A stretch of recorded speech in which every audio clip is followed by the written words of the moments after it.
5 هەفتە بەسەر هێرشەکانی ئەمریکا و قەوارەی ئیسرائیل بۆ سەر ئێران تێدەپەڕێت. ئەمریکا لە ڕۆژانی یەکەمدا بە متمانە بەخۆبوونەوە باسی لە سڕینەوەی تەواوی بەرگری ئاسمانی ئێران دەکرد. ئێستا لە بەردەم ڕاستێکی تاڵ و شۆکێکی سەربازیدایە. ئامارەکانی 5 هەفتەی جەنگ نەک هەر باڵادەستی ئاسمانی ئەمریکایان خسۆتە ژێرپرسیارەوە، بەڵکو ناوەندەکانی بڕیاردانیان لە پێنتاگۆن شۆک کردووە. لە ماوەی ئەم جەنگەدا سوپای ئەمریکا زیانی استراتیژی بەرکەوتووە کە بەم شێوەیە پۆلێن دەکرێت.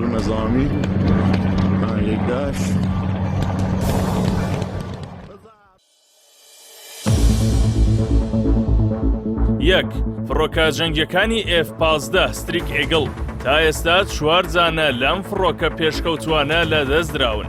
3 دانەیان لە ئاسمانی کوێیت بە تەقەی دۆستانە و 1 دانەشیان لە ئاسمانی باشووری ئێران بە سیستمی بەرگری ناوخۆیی تێکشکان. ئێستا چارەنووسی فڕۆکەوانەون بووکە وەک کارتێک لە دەستی ئێراندایە. هلیکۆپتەرە ئەمریکا. 2 فڕۆکەی هێرشبەری ئەیتێن کە بەهۆی قورسی و خۆڕاگریەکەی بە تانکی ئاسمانی دەناسرێت لە کەناراوەکانی باشووری ئێران پێکرا و نوقمی ئاو بوو.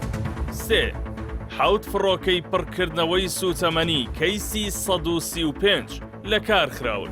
5 دانەیان لە بنکەی ئەمیر سوڵتان لە سعودیە و 2 دانەی دیکەش لە عێراق پێکران کە ئەمە کێشەی گەورەی بۆ ئۆپەراسیۆنە درێژخایەنەکانی ئەمریکا دروست کردووە.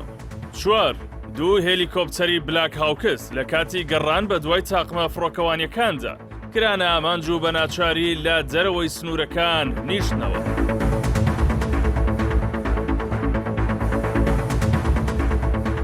ئەوەی ئەمریکای تووشی شۆک کردووە تێکەڵکردنی سیستمە بەرگریەکانی S-300 رووسیە لەگەڵ سیستمە ناوخۆیەکانی وەک خۆرداد 15 لەلایەن ئێرانەوە.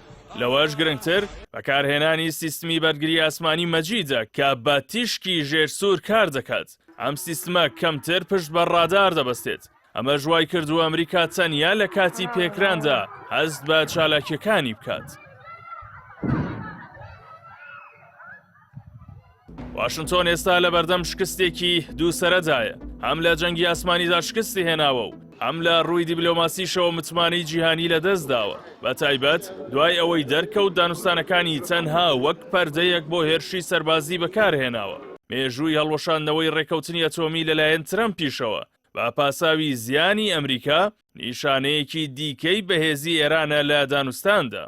چاودێران پێیان وایە ئەگەر جەنگ لەم قۆناغا تێپەڕێت و بگاتە هێرشی زەمینی کە ترامپ ئامادەکاری بۆ دەکات، ناوچەکە دەبێتە گۆڕستانی ڕاستەقینەی سوپای ئەمریکا. ئەمەش ڕەنگە کۆتایی هەژمونی سیاسی واشنتۆن بێت لە ناوچەکە و نەخشەی هێز لە جیهاندا بگۆڕێت.